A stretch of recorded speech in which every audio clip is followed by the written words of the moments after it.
Okey, sekarang kita berada di salah satu pusat komuniti di dalam Kem Al-Jalil yang terletak di Bekah. Kem Al-Jalil ni antara yang paling terkecil kem pelarian Palestin yang paling kecil dekat dunia. So untuk hari ini kita akan edarkan sebanyak 20 beg pakaian untuk kanak-kanak dan insyaAllah 20 penerima manfaat sekitar usia 9 hingga 6 hingga 10 tahun akan terima manfaat.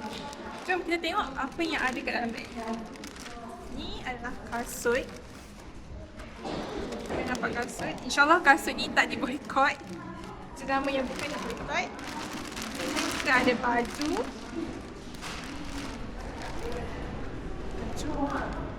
So baju ni bolehlah digunakan untuk sepanjang musim sejuk sebab baju ni agak tebal juga. Kualiti yang sangat bagus sebenarnya. Kemudian kita ada baju sejuk. Baju sejuk pun berkulit tebal. Kemudian kita ada juga seluar dan juga baju t-shirt. Seluar kecil. Seluar kecil juga. Dan juga seluar untuk mereka.